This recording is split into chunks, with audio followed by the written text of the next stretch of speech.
Komandant Jüri Liim! Et hoida ära igasugust ohtu, peab ikka korras tõrjevahendeid. Uno Loop väitis selles laulus ja me oleme temaga nõus.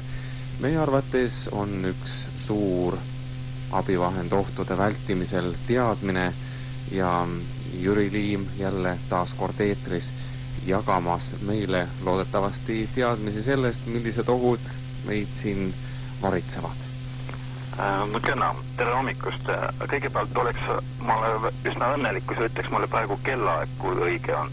Et ma mahuks ikka ka raamidesse. No kell on nüüd juba 8:46, kuna minu sissejuhatus nagu ikka venis natukene pikale. Selge, aitäh. No räägime siis ka, mis omal ajal vajas kindlasti ka tuletõrjevahendeid. Ma võtan kõigepealt natuke meeldivama teena. Vaatame kosmosesse. Ja räägin Tungusi meteoriidist, kuna üsna huvitavaid uusi andmeid on. Teatavasti juba 85 aastat otsitakse Tungusi meteoriidi plahvatuse nimetuse saanud sündmuse kohalt jälgi ja tükke sellest taevatulnukast. Väga palju on esitatud versioone ja teooriaid just tema päritolu kohta. See olevat olnud tavaline komeet, siis jää- ja lumekomeet, komeedis Saaba, kosmoselaev, milline sooritas manöövri, kuid prantsatas maale, kosmosekeha tuumaplahvatus, antimateeriast külaline ja nii edasi. Peaaegu kõik väitlejad on oma selgitusel lisanud. Lõppeks ometi on saladus lahendatud. Nüüd siis on leitud midagi käega katsutavat. Näis, kas saladus laheneb või on järjekordselt leitud hoopis midagi muud.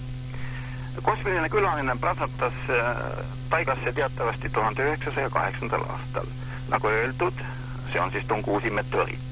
Võimalik, et nüüd on tõesti asjale pandud punkt ja teeb seda mitte spetsialist, vaid insener Krasnojarskist, keegi Jüri Laupin.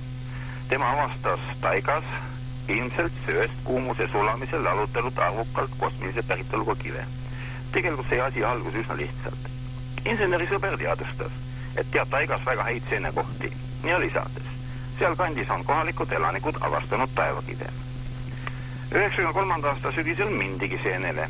No kes hakkas otsima võiseeni, kes taevakive. Mitte mingeid suuri rahnemees ei avastanud, küll aga ilma erilise vaevata kaevas välja 10 väiksemad ruuged kivi. Leiud olid erinevate suurustega, ette sattusid ka sellised, mida üksinda ei olnud võimalik liigutada. Paari nädala möödudes tuli mees uuesti seenele, et põhjalikumat läbi uurida ümbrus, ühtlasi kaasa võtta lisanäidised kosmilisest lakist ja ümbruse pinnasest. Siis kanti kaardile kosmosetulnuka poolt taigasse jäetud jälg. Sööstes leegitises maale kündis külaline üles vao laiusega 150-200 meetrit, pikkusega 2 kilomeetri ringis. Künd lõppes kraatriga, mille diameeter on 1,5 kilomeetrit. Nii jälge kui kraatrisse on kasvanud vähemalt oma poole sajandi vanune mets. Nii vedaski Laupin koos sõpradega ligemale 0,5 tonni, siis kummutatud kive Krasnojarskisse. Ja tema ei kahelnud oma leius. Vaatamata sellele ta ei soovinud siiski sellest teatada, ei ootama keemilisi analüüse ja kõik selgus. Meteoriidi alused on olemas. Ja insener on arvamusel, et see tõesti on Tungusi meteoriidi jäänukid. Loomulikult kõlab see senistele uurijatele ebameeldivalt ja vapustavalt. Nemad ju otsisid valest kohast. Nüüd aga teeb leiu mingi seeneline. Pealegi juba aastad sõidavad tervest maailmas sinna taigasse kohale arvukalt uurijaid. Just fenomeeni mõistatuse lahendust otsides. Vastus aga lebab Krasnojarski lähedal jõe Malõi Tšemtšuk, see väike pärl meie keeles, piirikonnas. Ja siis, sellest leiu asukohale on siiski olemas ka teaduslik selet. Teoreetiliselt pani taolise võimaluse aluse juba mõned aastad tagasi Leningradi professor Jordanisvili, töötades välja Ricossetti võimaluse. Sellega on ka seletatav, miks palju aastaid kehaotsingud ei andnud tulemusi. Kosmiline tulnuk tungis maa atmosfääri võrdlemisi madala nurga all. Põrkudes vastu maad tõusis Ricossetiga üles ja lendas edasi. Midagi nii nagu lutsukivi. Mõne aja pärast prantsatas uuesti maha, kuid siis juba 600 kilomeetrit eemal ja jäädeski paigale. Taoline vahemaa ei ole tegelikult mingiks probleemiks, kuna taevakeha kiiruseks oli 70 kilomeetrit sekundis. Vaat siit ka tähelepanekud ja arvestused taevakeha manöövrist. Laupini teooria kasuks räägib veel üks asjaolu. Nimelt, Krasnojarski kivid osutusid identseteks Allei komeedi keemilisele koostisele. Teatavasti saadi komeedi andmed 86. aastal kosmoseaparaadi veega abil. Siiski arvavad suurem osa Tom Cruise'i meteoriidid tõsistest uurijatest. 30. juunil 1908. aastal kell 7 hommikul kukkus Evenki taigasse mitte klassikaline meteoriit, vaid komeet või osa sellest. No see oli siis meeldivad uudised. Nüüd siis läheme halbade asjade juurde. Ma räägin kurjategijatest ja kui kurjategijast on juttu, siis ikka kahtlemata Ida-Virus, kus siis mujal. Esitan teile algatuseks ajale teate. See ilmus pealkirja all. Ettevõtte direktor peksti maanteel läbi. Ja tekst on siis lühidalt selline. 16. veebruaril ründasid tundmatud isikud näiliselt põhjuseta ühe Kohtla-Järve ettevõtte 23-aastast direktorit. Tallinn-Narva maanteel Jõhvi ajandi lähedal peksti kannatanu läbi, lükati tema sõiduauto Renault teelt välja, lõhuti autokumm ja automat. Samuti võtsid kurjategijad kannatanud ära passi ja juhiloa ning märkmiku. Kannatanu hindab talle tekitatud kahju 2000 alkoonile, nii tundmatud ja kurjategijad. Loos on täpselt määratletud, tegutsesid kurjategijad. Ammu enne seda artiklit käisime kohapeal juhtumiga tutvumas. Asi ei olnud nii, nagu teates, vaid veel palju hullem. Ei ole sellest veel teatanud põhjustel rääkinud, vaja saada täiuslikum materjal. Tuginen nüüd siis mõningatele tunnistuste läbi pekstud isiku auto püüti kinni, avati uks ja ilma sõnagi lausamata löödi näkku. Kisti masinast välja ja hakati jalgadega peksma. Oma 3 tundi oli kannatanu uimases seisus. Arsti juures fikseeriti isiku purustused ja ka ajupõrutus. Neid võib tõesti nimetada purustusteks. Kannatanu ise suurt midagi ei mäleta, ainult seda, et käis mingi raksatus ja siis oli pimedus. Mellu on jäänud löök, mida sai kas automaadi peraga või saapaga. Pealtnägijad rääkisid tegelikult jalalöögist. Kurjategijate 16. kuupäeva tegevus sellega veel ei piirdunud.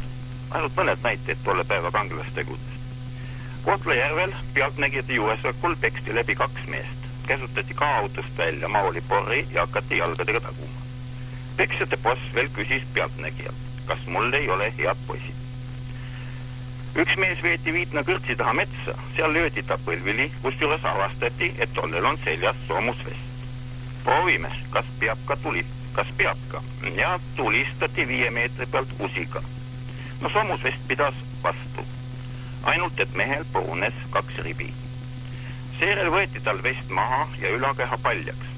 Seoti puu külge ja hakati peksma, kus juures peksu filmiti osaliselt videokaameraga. Nõuti infot, ülestunnistusi ja koostööd. Lubati, et viimane tund on talle kätte jõudnud, selle tõestuseks paugutati meelekoha juures ka püstoliga paar kohta. Seletati, meil on selline komme, et kollektiiv otsustab, kas lähed täna teise ilma või lükkame protseduuri edasi. Me hääletame. Kui kas või ükski on sinu poolt, siis jääd elama. Peeti näitliku koosolekut ja siis tuli boss ütlema. Sul täna ikka vea, aga kahju. Mina oleks su hea meelega maha nottinud. Sinu õnneks olid 2 seekord elu poolt. Sama jõuk kohtas ka ühe advokaadiga ja temalt nõudis boss ühe kinnipeetu kaitsmisest loobuda. Ka seda kohtumist filmiti. Boss lubas pärast teha montaaži. Või mida öelda, kui kinnipeetu toimetatakse Ontika pankrannikule ja öeldakse, et on naša ljubimое mesto. No eesti keeles see on meie lemmikkoht. Kas hüppad ise alla või aitame? No tasuks öelda, pankranniku kandis on laipu leitud. Või kui tungiti kallale paari või tungite paari sisse ja sooritate seal operatsioon. Pärimistele, kes te olete, kes oled, vastab boss, olen näärivana. Ei tea, kas teised mustas riidest kõrilõikajad olid lumivalgukesed või kõik 7 päkapikud. Ma olen palju rääkinud ja palju kirjutanud Ida-Viru kuritegelikest ilmast ja kurjategijatest. Kuritegude ja kurjategijate vastu tuleb võidelda, siiski olen kategooriliselt ühene. Kuritegevuse likvideerimiseks ei tohi kasutada riikliku banditismi. Meil kehtib täielik karistamatuse ja kõike lubause riiklikul ja kõrgel tasemel soosimine. Inimesi pekstakse ja pidevalt. Palju, liiga palju on juba selliseid sündmusi. Ise aga kelgitakse, minuga ei juhtu midagi. Mul ei saa midagi teha ja juhtugi, ei tehtagi, sest kehtib mingi valede, vassimiste ja seadusetuse ringkäändus. See oli väga lühike ülevaade järjekordsest omavolist ja osast kaasast, keda boss on muutnud oma jüngriteks. Väga kahju on, et noormehi õpetatakse ja igati soositakse käituma sadistlikult. Ma ei välista, et seda hakatakse tagantjärgi nimetama politseioperatsiooniks ja igati õigustama. Ma ei välista, et puhtaks pesemiseks kaasatakse ka teatud ajakirjandus, et päästa, mis veel päästa annab. Muide, koheselt läks käiku vastavaid tunnistusi andnud inimeste mõjutamine. Võtke avaldused tagasi või teil läheb häbalasti. Unustatakse ära, liiga palju on tunnistajaid, pealtnägijaid ja ka dokumentaalselt on nii mõndagi fikseeritud. Meil liiga sageli mätsitakse tõde aga ei saa olla ühele või teisele poolele, tõde on alati ühene. Olen veendunud, peale tänast juttu tungitakse ka mulle kallale, et ma kaitsen kurjategijaid. Toonitan, kurjategijate vastu võideldes ei tohi ise muutuda kurjategijaks. Ja nüüd pühapäeval ma ka soovin tohutult pikas valimisnimekirjas teha õige valimise. Ärge unustage ühte. Nii mõnegi väikese erakonna hulgas on palju rohkem ausaid ja oma kasu püüdmatud inimesi kui raha sees suplevates suurtes erakondades. Ja lõppu paar rõõmsamat lauset, mida mulle eile meelde tuletati. Jaapanlased käivad Venemaad kaemas ja siis küsivad neilt Ivanid. Kuidas on? Kuidas meeldib? Japsid vastavad. Kõik tuleb maha kiskuda ja hävitada, mida olete kätega teinud. Aga lapsed on teil ilusad. Võtaks eesku või kuidas? Head päeva.